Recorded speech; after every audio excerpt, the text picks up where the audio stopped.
What is going on, everybody? Welcome in Fantasy Alarms live stream. More Meet the Family. I'm your host, Howard Bender. With me, here you go. You see him right there. Is that the Hollywood side? It's not the Hollywood side. There's something going on over there behind you. But Dan Malin, everybody. Listen, you guys know him. You love him. You follow him on Twitter at RealDanLanta. You talk to him all the time in the chat rooms over at Fantasy Alarm. Time to get to know you a little bit better. What's up, Dan? How are you, man?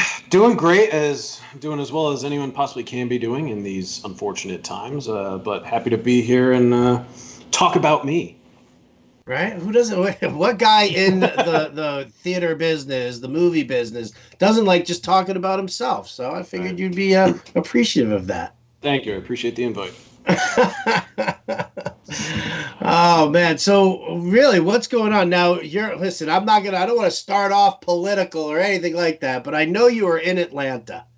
Okay, and your governor finally the light bulb went off of that lunatic's face finally yesterday, and he turned around and said, "Oh, I didn't realize you could catch it from asymptomatic." So, are you guys now with your shelter in place? Are you guys now forbidden from gathering? What's going on there in the state of Georgia? So Fulton County, which is the county that Atlanta is in, I think they have a stay in place set starting tomorrow on Friday. But we're out in Cobb County, kind of in the suburbs, just outside the metro Atlanta area. And so we've been doing our part just to social distance ourselves from other people. We go outside as often as we can just to walk the dogs and get a little bit of exercise. But it definitely was not a good look on his part to just openly admit that he didn't know about it until yesterday, that you could get the coronavirus from people who didn't have symptoms but were still tested positive. People have known about that for over a month, and truly one of the dumbest things a politician could possibly say. I'm willing to bet that I've heard dumber. I won't get into it, but I'm really willing to bet I've heard dumber. All right, so you and your girlfriend, you're not married, right? No. You guys are just living in sin at the the joy of her dad, who's like super stoked about this, I'm sure. Right, yeah. So what are you guys doing to pass the time, keep busy? Obviously, neither one of you, you're both in the movie production business, so that's not happening right now. You guys are sitting at home. What are you doing else to keep busy? Pretty much about the same that other people are probably doing. We play a lot of Mario Kart and Mario Party on Nintendo Switch. As we said earlier, we try to get out and get a little bit of exercise every day. Our gym is closed, obviously, so it's just a lot of cardio and walking. Binge watching a lot of shows. So far, we've watched the first 2 seasons of Kidding on Showtime. We watched season 1 of Avenue 5. Watched the new Ozark season in about 2 days, and currently we're on Schitt's Creek with Pop TV, I think, and it's a very entertaining and wildly funny show. Schitt's Creek, definitely a favorite of mine. I was singing their praises. I think I got turned on to the show sometime around season 3, I think it was, like midway through, and blew me away. Obviously, Dan Levy, Eugene Levy, Catherine O'Hara, who normally, I got to be honest with you, I guess I'm not of that generation where Home Alone is like the be-all, end-all Christmas movie. But, her from like the whole Waiting for Guffman and Best in Show and all of those, she's always been a favorite of mine. She kills me in this one, man. I guess favorite character off of Schitt's Creek so far is? I want to say, God, it's so hard. Like, I like David because he's probably the most sane, as hard as that is. But Catherine O'Hara is fantastic. It's so hard not to like her because you don't the one thing that there's always like a subtle drop about her accent throughout in almost every episode. And it's true, like, because her accent that she uses is just so out there and it's so posh and just so belittling at times. But she's probably my favorite character. And you have to love Alexis as well because she's so adorably stupid, and the way she says, David, every episode is it's perfect. But Catherine O'Hara probably steals the show whenever she's on. Daniel, baby, was calling you, and I had to do it for you. I love her, absolutely love her. What season are you in right now? We're almost done with season 3. All right, Alexis gets even better. I'm just gonna say that because she's at this point, she's like in her mid to late 20s or early 30s, and she's back in high school. Well, it's not. No, no, no. I mean, it wasn't so bad. Like the first season, everything with like being kidnapped by a sheik and being held captive on a yacht. Yeah. Every story from like every Paris Hilton type socialite, she kind of did. Now it's really funny. I might have a little bit more of an experience. A friend of mine actually dated a New York flack for a little while, and so I got like an insight into that world of where she lives and whatnot. But they develop her character even better. Seasons 3 and 4, you're gonna absolutely love her. She's definitely unbelievable. I'm with you though, Catherine O'Hara. She kills me. Absolutely love it. So good one there. I don't know what was the first one you said. Kidding. I don't know what Kidding is. Yeah, so it's a show on Showtime, and it follows Jim Carrey, who plays kind of like a Mr. Rogers type person. He's the star of a kids television show, but behind the scenes, he has the classic just completely unhinged family. His sister, who creates a lot of the puppets on the show, is married but gradually goes through a divorce because her husband is gay. And Jim Carrey is currently going through a separation with his wife as well because they lost one of their kids. It's a lot of dark comedy, okay. Incredibly funny. I recommend that one. I wouldn't watch with your kids if you have kids. It's pretty inappropriate at times, but it's got some very funny moments and some heart-wrenching moments, but then heartwarming moments, I would say, as well. Definitely recommend Kidding and Avenue 5 if you haven't seen it on HBO. That's at the space station one? Yeah, and I was a little skeptical of it at first, but the writers and producers of Veep are the ones that created Avenue 5, and Avenue 5 was an absolute blast watching that. I might actually go back and watch that one again. All right, I might have to give that another shot. I think I got through like the first 3 or 4 episodes and just kind of lost steam on that. But all right, I can do that. Listen, I take recommendations.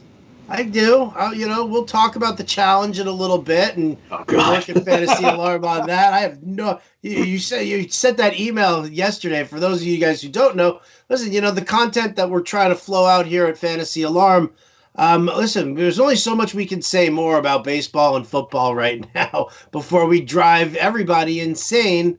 With some of the commentary. So we spice it up a little bit. Ryan Hallam does a Survivor DFS article, and Dan sent me an email yesterday asking about some show called The Challenge. You had no idea what I was talking about either. No clue. But I was like, listen, if they're running a DFS contest off it, you might as well just say, screw it and just go ahead and take a look at that. Again, MTV, I haven't watched since they actually showed music videos, so I couldn't even. I think it was like the Yo MTV Raps era that I just started to lose faith in there. It might be about 12 years since they've actually shown a music video on MTV, as ironic as it is, but doesn't surprise me. They cater to the new generation.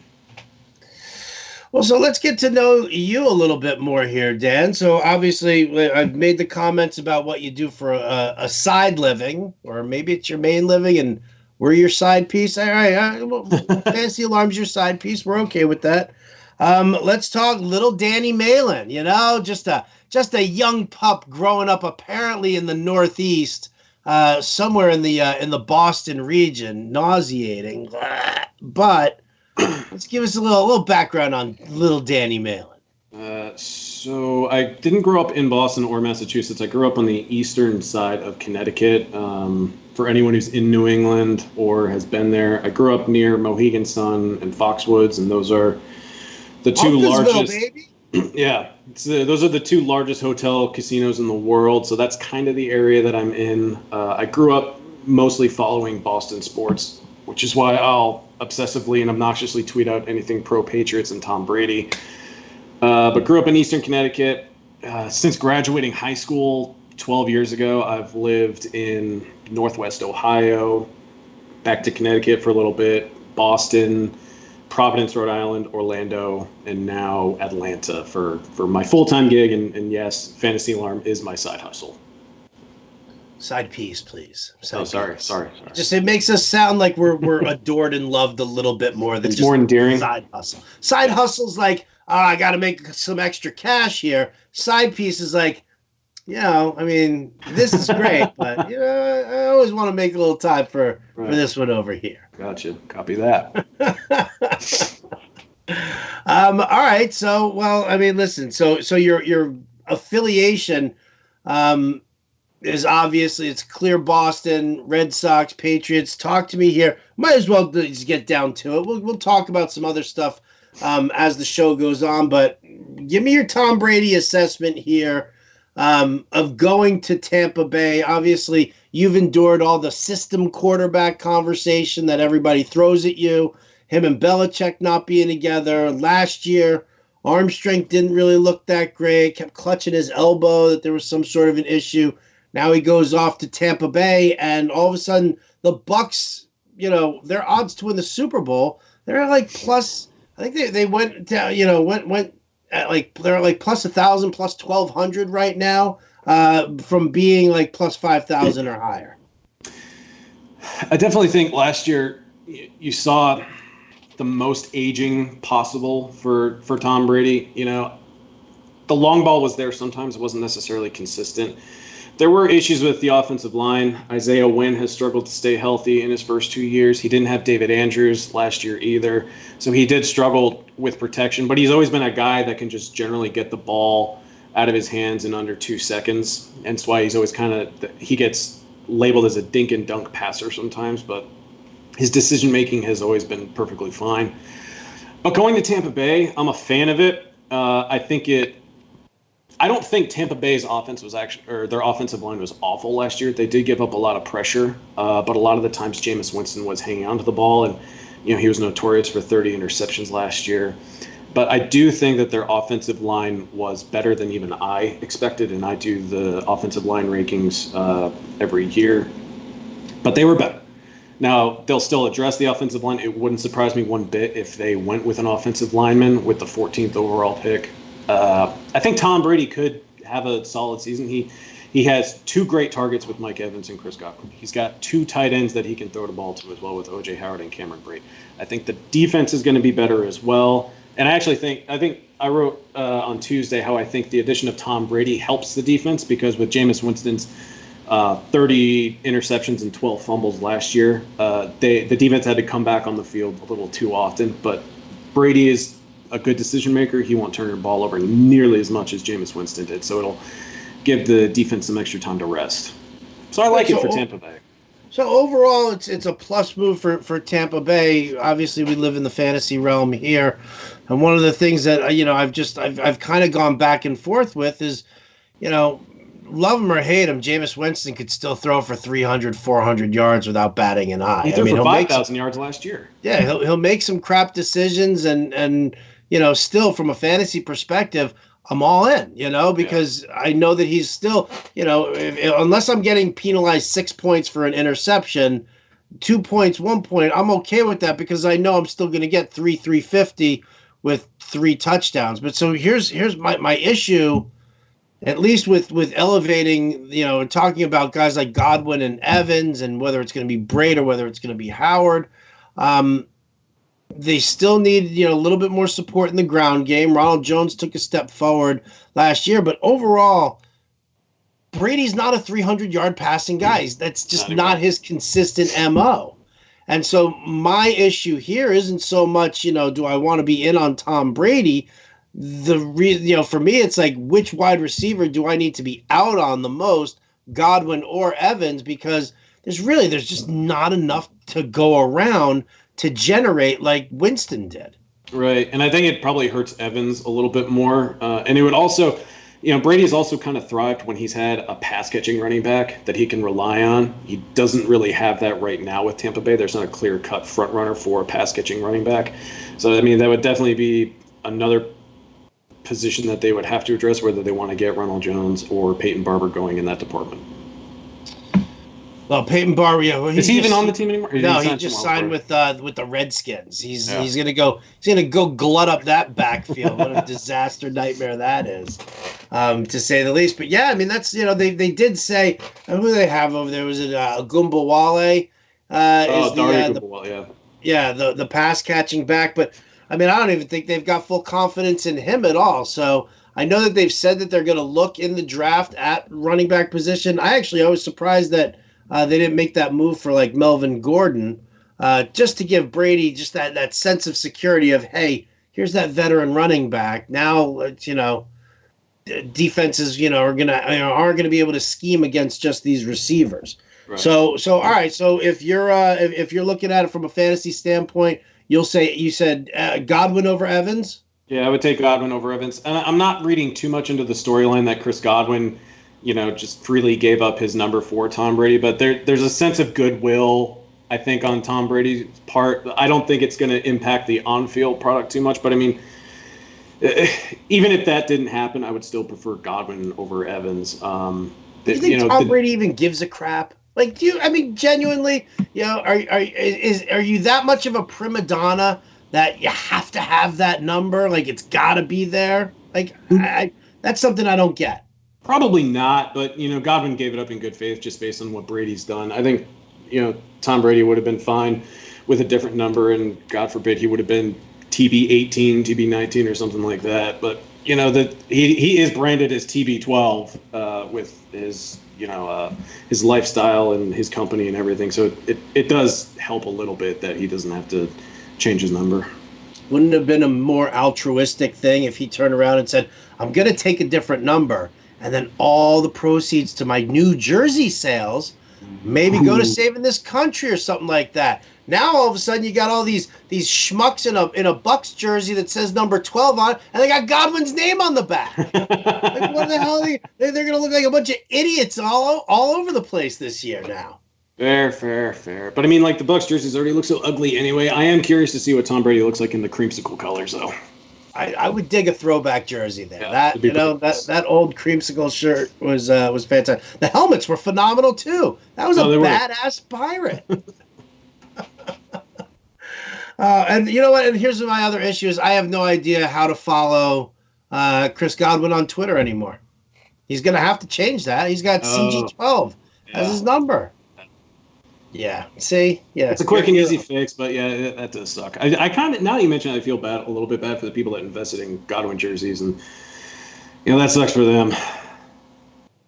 Yeah, I can see how broken up you are about this, right? Well, I'm not a Bucks fan, but I'm actually planning on making a few trips to Tampa Bay and just sitting underneath the pirate ship when the cannon goes off a little bit. So, I mean, I'll donate my money to the Bucks organization with tickets and adult beverage sales. But, yeah, I mean, I do have to get a little bit of a Tom Brady jersey, but I'll still support the Patriots. But, I'm a TB12. True or false, there's a video circulating around of you crying hysterically with your face buried in a pillow when you heard that Tom Brady signed with Tampa Bay. True or false? That is false. There is a similar video of me pouting and probably being a little bit sad. But no, it's not in circulation. And I hope it never reaches circulation. Is there a meme with you with like a single teardrop coming down? Just upset?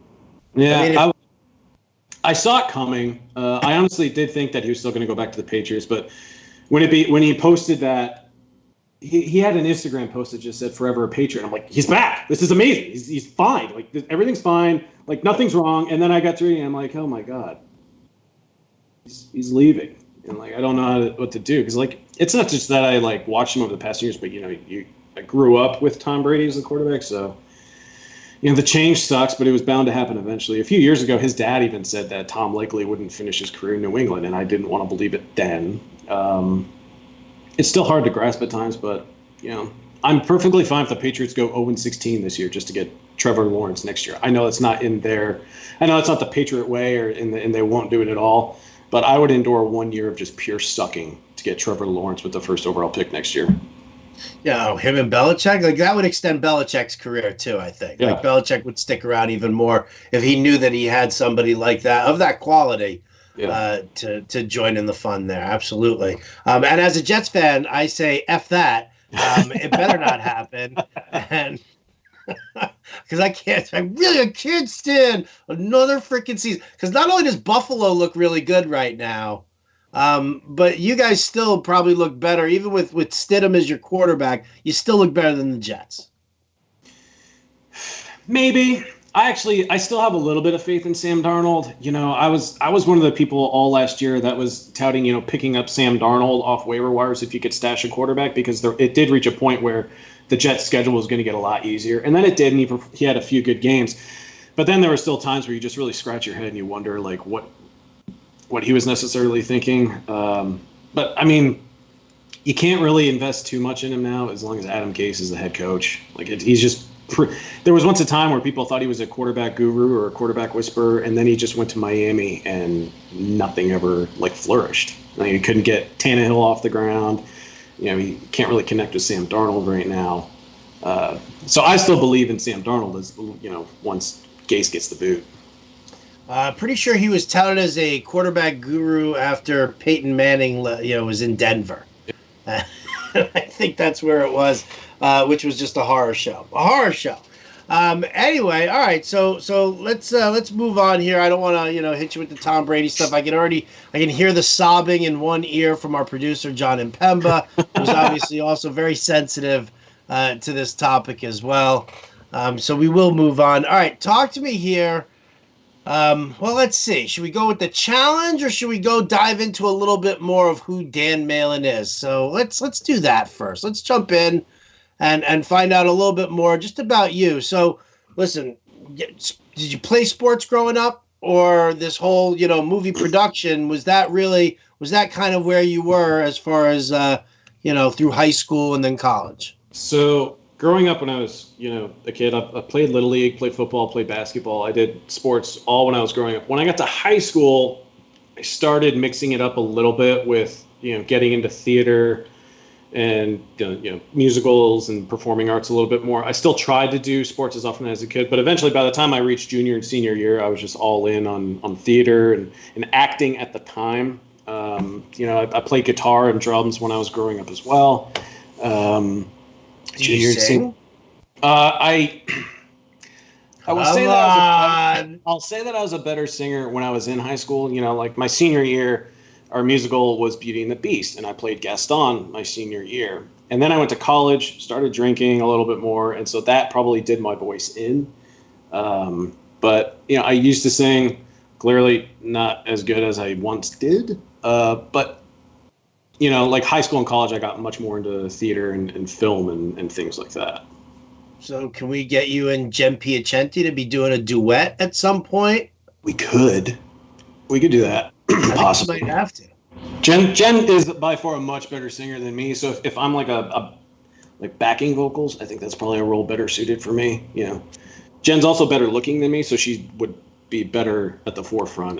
Don't sell yourself short, dude. You're like one of the better looking guys over at Fantasy Alarm. Have you seen the rest of us? Really? Have you looked at the rest of us here? It's not a pretty crew. Well, Grande's got the baby face thing going, so that works out. He definitely does. But then he also keeps trying to like grow that mustache into his, and that just ruins that look. It's not a good look for him. I'll agree with you there. Like prior to this, I hadn't shaved in about 12 days. So my facial hair was really gross. And I knew that I needed to clean up a little bit, at least for this. And luckily you're only shooting me from the neck up. So like, I didn't have to put pants on for this, but I'm not one that can grow facial hair either. So I knew that if I was going to be seen, I had to clean up a little bit today and, put on my Sunday best. Your Sunday best. Well, we see your Sunday best. If you see the advertisement from today's Meet the Family, you're quite the handsome chap there. I'm assuming that's one of your old headshots. Yeah, that's one of those pictures that you would use on like a dating website, and then when you show up for the blind date, like the other person sitting across from you is like, you don't look like what you look like in your picture. And I was like, I know, that was about 6 years ago and about 40 pounds ago as well. Yeah, I do it in terms of... Yeah, my picture that I still use for Sirius is like 100 pounds lighter on that as well. And I do the same thing. And then, you know what? Just so you don't feel so bad. Listen, I haven't worn pants in 12 days. and I'm still rocking the broken foot. So I'm just getting fatter by the minute right now. Like, I mean, this is like, I'm definitely, by the time this whole thing ends, I pretty much figure I'm going to look like Jabba the Hutt. But there's somebody for everybody, like that. It's a good look for somebody. It's not a good look for anybody, I'm telling you. I walk around the house with my shirt off, Dan, and I see my wife looks over at me, and I'm just like, I'm sorry. I'm so sorry. Airing out. I don't know how it got like this. I really apologize, and let's move on. All right, so sports was always a thing for you, but theater took over. And now that's your gig, and now you're on the other side of the camera. You're on the production side. What's the goal? Like, what's the end game here? Well, a lot of people just assume that I want to direct, and I don't actually want to direct. I know I'd be a terrible director. So there's a department called the assistant director department, and the assistant directors are your ADs. They handle a lot of the paperwork on the behind the scenes aspect of it. They'll handle your call sheets, your production reports that have to be, and these have to be done daily. So the end game is to be an AD at some point. Still have a while to go, and the shutdown of all productions in Atlanta isn't helping because you have to get 600 days on set as a production assistant to be eligible to join the DGA, which is the Directors Guild, as an AD.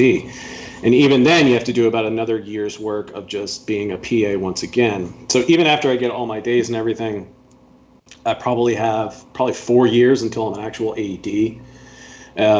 So for now, it's just, grinding and spending 12 to 16 hours a day on set, on my feet. Mostly just when we're rolling, I'm just on my phone shopping on Amazon. Like it's not as glamorous as you may think. For the most part, set PAs and everything like that, you're just standing around all day. A typical 16-hour day, I may only be like moving around for 4 to 5 hours, and the rest of it is just standing around and telling people to shut up when we're rolling. So why not? Why the AD, not the director? Obviously, I mean, you have a great attention to detail if you're going to be doing all that paperwork and and working it that way, as opposed to the director who I guess has the vision and leads it that way. Why not? The best example I can give is that when they remade True Grit with the Coen brothers, the Coen brothers were directing, I think her name is Haley Steinfeld in one of the scenes. And there was a scene where she's trying to persuade Jeff Bridges to come help her look for her father and everything like that. And the motivation that the Coen brothers gave Haley was to say, like, you're a Girl Scout, sell him cookies. And that's the motivation that they gave to her to just, make sure that, she didn't take no for an answer. And I kind of realized, like, well, I don't know if I could ever do that. But then once I went to film school, I was kind of realized that there's this other department that caters to the background that I kind of have with the paperwork, the logistics, the scheduling of shooting your entire movie. And that's what an AD does, essentially. You're keeping everything on track to make sure the production is going efficiently, quickly. You're not falling behind. You're not wasting time on set. You're always trying to push everything to just keep moving forward. You don't want to have your actors spending too much time in the trailer. You want everything coming out at once and on time. And so I don't think I could handle, working one-on-one with a director and giving them the proper motivation or getting the best out of them. I have a paralegal background, and I think that caters more towards being an AD. And so that's kind of what I want to get into. And a lot of people in Atlanta want to direct, and they'll openly say they want to direct. And so there's more opportunity for me if I'm just straight up going to other ADs and saying, I want to be your set PA because I want to do what you do one day. And then they're more open to teaching you more and helping you out, as opposed to, saying, "Oh, I want to direct at some point." Because I feel like everybody wants to direct. I don't, and I can honestly admit that. Yeah, well, it's like everybody comes to me. They want to write fantasy football. Like they don't want to do baseball. They don't want to do soccer. They don't want to do basketball. They just want to write football. I'm like, you got thousands of people who just want to do that. So yeah, I'm sure everybody's got that. I want to be the next Scorsese. I want to be the next Coppola. So okay, yeah, listen, man. But see, it's like the detail-oriented stuff that you're telling me right now just makes me want to just give you paperwork. Like it really does. Yeah. And it's not the most. It sucks because when you're a PA, you're the first one to arrive. You're typically one of the first departments to arrive every day. You're always the last department to leave. So if we have a call time for say 10 a.m., depending on how many background actors and everything you may have that day, you may have to get there at 7 a.m. And a 12-hour shooting day, you wrap hopefully by 10 p.m. And as a PA, you're lucky if you're out an hour to 2 hours after rep. So I may get there at 7 a.m. one day, and I might be there until midnight. My longest day on my last movie was 20 hours. I arrived at 9 a.m. on Friday, and I didn't leave until 5 a.m. Saturday. Oh. So there are just days like that, and the grind of being a set PA sucks, but it's the steps you got to take to eventually get where you want to be. Well, nobody hopes that you get it more than the rest of us here. We obviously want you to succeed that way. We don't want you to leave Fantasy Alarm though, so you're gonna have to always make sure that you carve some time in here. Otherwise, how are we gonna get our work on the challenge done? Oh God! All right, so good segue. I'll give you credit. Right, thank you very much. Now that I've taken you off the couch of psychiatry and finding out the inner secrets as to why Dan Malin doesn't want to be a director, talk to me about the challenge. This is something brand new to the DFS world, Fantasy Alarm. We've seen Fantasy Survivor. We've seen Fantasy Bachelor. I have zero clue what the challenge is, so please, dear, enlighten me. The challenge on MTV has been going on. They're in their 35th season right now. Similar to Survivor, reality show competition, but I do feel like the challenge thrives more on petty and kind of immature drama. The producers are encouraging drinking and hookups. They want people to cry. They want to just see absolute train wrecks with people. And they cast people kind of that are, I don't want to say meant for it because I feel like that's rude, but yeah, like they're just people, they're just people that just are social media personalities, and they'll just go out and, open their lives to just the cameras and the audience. And so you'll see train wrecks and confrontations every week. I did the first playbook yesterday, and I felt like I had a good read on it just based on previous seasons. And I know this is going to go way over your head, but, I wrote about how Johnny Bananas and Wes probably will feud and hate each other because they've hated each other in previous seasons. Of course, when I write that up, this is the night in premiere where they actually admit they're working together as an alliance this year. Kind of threw all my strategy out the window when I had, Wes as my MVP because he's notorious for talking strategy, and FanDuel was rewarding that last night. And he talked no strategy. He was hoping to just kind of skate by, be a bit of a possum. But I will do my best to keep you up to date with the challenge this season. But it's already just taken so many twists that I wasn't expecting to see this year. So I gotta just hit the reset button next week and get my act together with the playbook. What's the premise of it though? Like, I mean, so it sounds like you just basically described Big Brother. Fair enough. So they do have physical challenges similar to Survivor, but also with Big Brother is that they do kind of lock these sociopaths in a house together. And so they do live together, but they compete in physical challenges, sometimes mental challenges with puzzles as well. So there are, rewards. And at the end, there are always two people that get sent into some form of an elimination challenge each week. If you win the elimination challenge, and even if you get a ton of votes into the elimination challenge, that actually helps you get more points on FanDuel.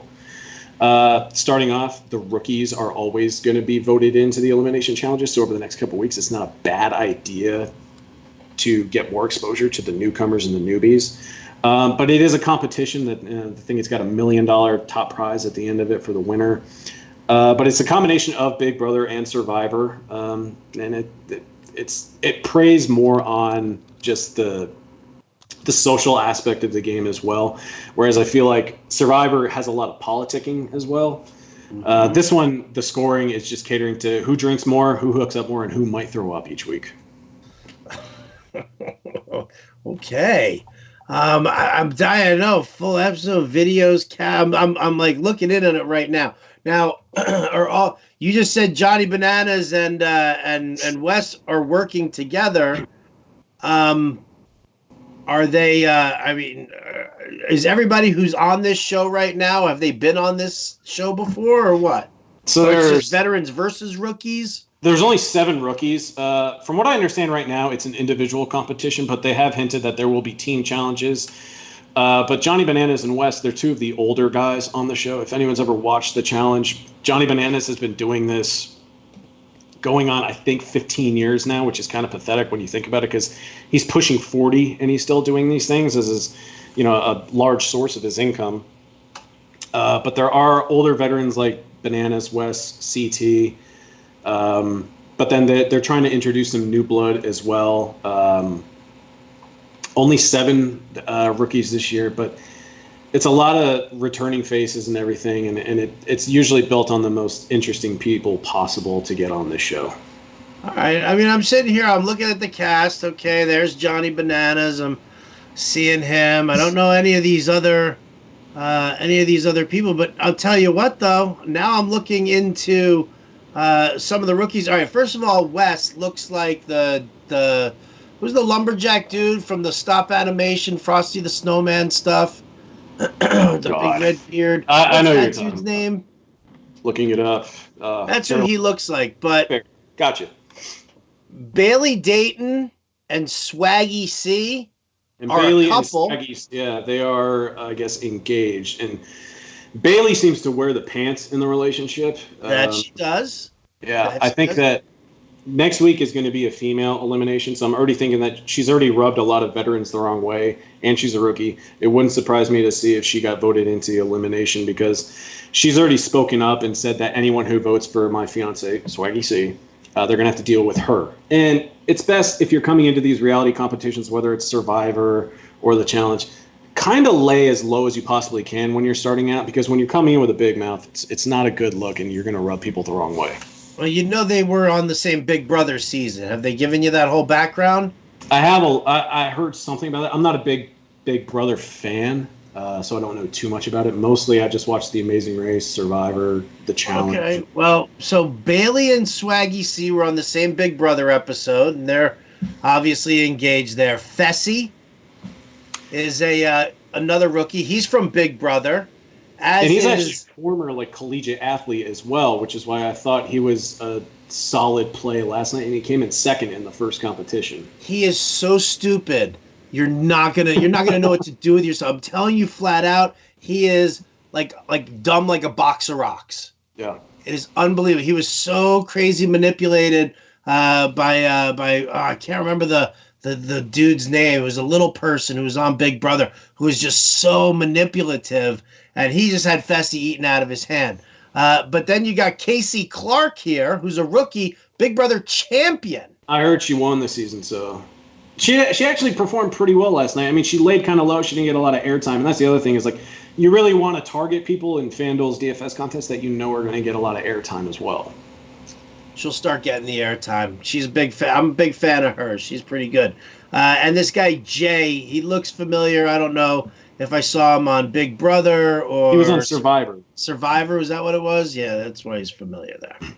And he is currently the only person that's actually eligible to run the final challenge on MTV's The Challenge. I guess the stipulation this year is that in order to run the final and be eligible for the $1 million top prize, you have to compete and win an elimination challenge. And he and another rookie named Asaf, they were voted in last night, and Jay came away as the winner. So he's currently the only one eligible to run the final.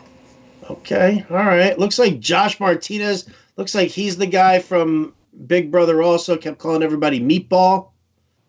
Sounds about right.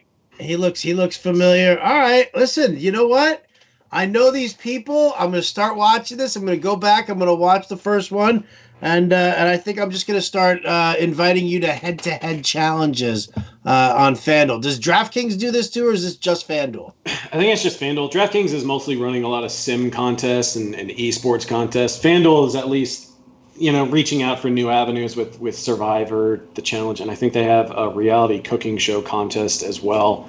I don't know anything about that one. I do apologize, but FanDuel seems to be reaching out to reality competitions and putting on a few contests. I think it's more entertaining. To be perfectly honest, I think it's a lot more entertaining.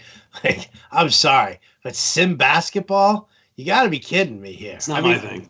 It's not, it shouldn't be anybody's thing. First of all, when you're looking at this, do you not think that there are people who have already run through their algorithms a simulated game between the 92 Bulls and the 2001 Lakers? Like, they've done that already.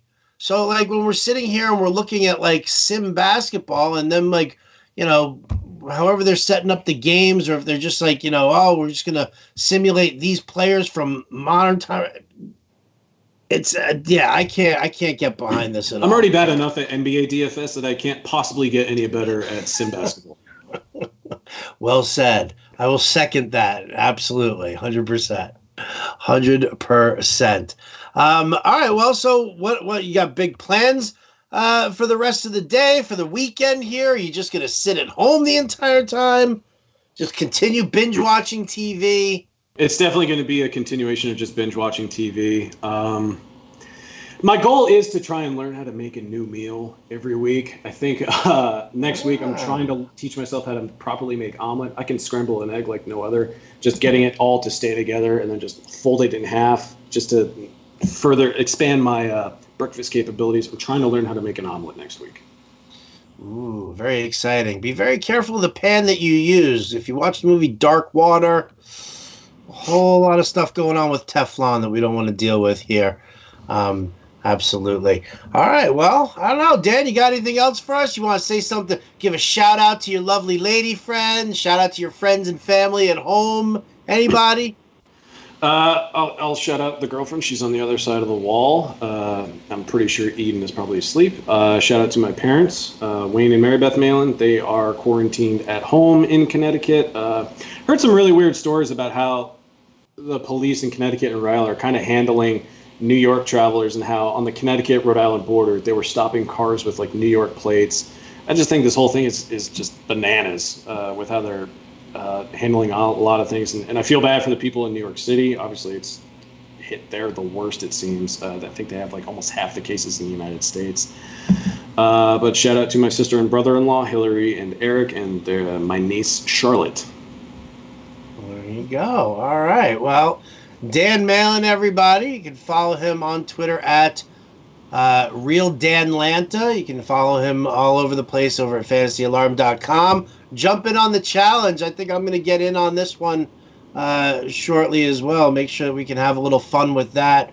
I would love to be a fly on the wall of when you're watching it for the first time, because it's so petty and childish at times, and you're just gonna you will have so many judgments about the show, and I know you will, and I'm sure I'll hear about it. But I'm a Big Brother fan, so yeah. I mean, it's all petty and disgusting anyway, right? I'll do my best not to spoil it for you each week as well. Oh yeah, do we want to address that? How did I forget that? Maybe I was just trying to be like super forgiving, but for anybody out there who doesn't know, Dan has no idea. He's a production assistant, right? He's like in the biz, and yet doesn't seem to grasp the fact that a show that airs at 8:00 at night on the East Coast also airs at 8:00 at night on the West Coast. I thought it aired at 5:00 your time on the West Coast. Why? So, how am I going to watch my local news? I mean, that's fine. Like, in hindsight, when I look back, I was like, oh, well, Dan, that was really stupid of you to think. But it's like my entire life, like I've always thought, man, if I lived in California on NFL Sundays, football's on at 10 a.m. Like, I just always assumed that everything was just aired just earlier in the day. And so I just thought, and I didn't spoil anything. Let me be perfectly clear. We were in a mock draft army on RT Sports, and I thought Wendell on Survivor was getting voted out that week. And I got a bunch of crap from Howard at the time. Because I honestly I didn't know that it wasn't airing. Like it was 5:00 Howard's time roughly, and so I just assumed everybody was watching it. You know, I like my friends in Chicago were watching it at the same time as me, and they're an hour behind me, and so I was just stunned. Like it blew my mind, and now it makes a little bit of sense that you have to wait 3 hours. So, I try to not post anything on Twitter about Survivor now. I'll try and keep my challenge tweets, I guess, to a minimum as well. So I don't spoil anything for the West Coasters. But for the record, I didn't actually spoil anything that night. 2 people got sent home, and I didn't leak anything. I was wrong about Wendell possibly being voted out, and so I was a little relieved when that happened, because then I didn't actually spoil anything for you. Yeah, you did.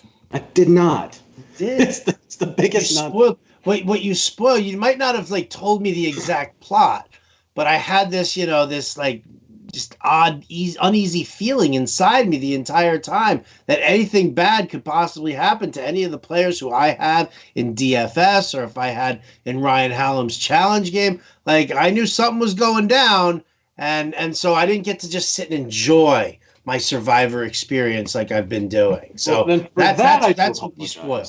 All right. Yeah, well, I apologize for that, but I didn't spoil Wendell getting sent home. Spoiler alert for anybody who hasn't watched the recent Survivor. Don't turn away. But let me ask you, Dan, what happened last night? Who got voted out? I believe Wendell did. Aha! I was just 2 weeks early on the spoil. You know what? I didn't need to be 2 weeks early told that.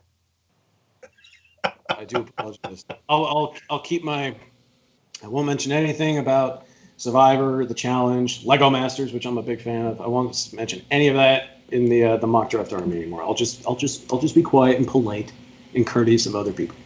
I'm not going to be able. I'm actually probably going to have to like try and find some sort of an early stream on the challenge, because I feel like I'm going to have a lot of questions for you during the show, and knowing that you've seen it 3 hours earlier than me, I don't want to have to like ruin the rest of your evening by asking you all these questions. But I feel like I'm going to have a lot of questions about this. Well, I was live tweeting it last night, so I would probably stay away from Twitter, especially when it's airing on Wednesdays, because we're watching that one before we watch Survivor. So we may actually end up watching Survivor around the same time going forward. So there's no way I can spoil that one for you. Yeah, I don't believe that at all. I'll do my best. So there you go. That's going to do it for us here on the Fantasy Alarm live stream. Big thanks to Dan Malin for bearing the soul here. Appreciate you jumping in. If there's anything else you need to get off your chest here, Dan, something bad from childhood, I don't know, maybe from your teenage adolescent years. Did you have a bad nickname that you want to just kind of yell at a bully for? Anything like that? There was a period of my life where I was like dyeing my hair. It was when I was into like the early 2000s rock scene, and like a lot of like bands that were coming out at the time just had different color hair. So I dyed my hair blue, I want to say my 7th or 8th grade year, and then all the kids above me and that were like a year older than me were calling me Smurf, which I didn't think applied, because I was about 6 feet tall when I was in the 6th grade. I was huge. I was incredibly tall. That was when my growth spurt started. So I really didn't understand being called Smurf, because I wasn't blue. It was just my hair was blue, and I was incredibly tall. I was taller than them. So I guess if I'm going to vent, it's probably about that. But I mean, this is cheaper than a therapist, so I do thank you. Oh, it's my pleasure. Unfortunately, now every time I message you on Twitter, it's going to have the hashtag Smurf. Yeah, see, I should have just signed up. I should have just said thank you and goodbye. Right. You just fell for it, man. You fell for it. All right, we'll figure that one out. No doubt about it. But in any event, thanks to our producer, John Impemba, who's still weeping behind the scenes about Tom Brady. Big thanks to Dan Malin for taking some time out of his day to hang out with us here a little bit. And you guys, listen, hit him up on Twitter at RealDanLanta. Hit him up in the chat room over at Fantasy Alarm. He's always eager to chat, always eager to talk, and happy to help. Football, baseball, doesn't matter. Any of those. So I'm Howard Benner of the Fantasy Alarm. That's going to do it for our Meet the Family here, and we'll catch you next time. Thank you.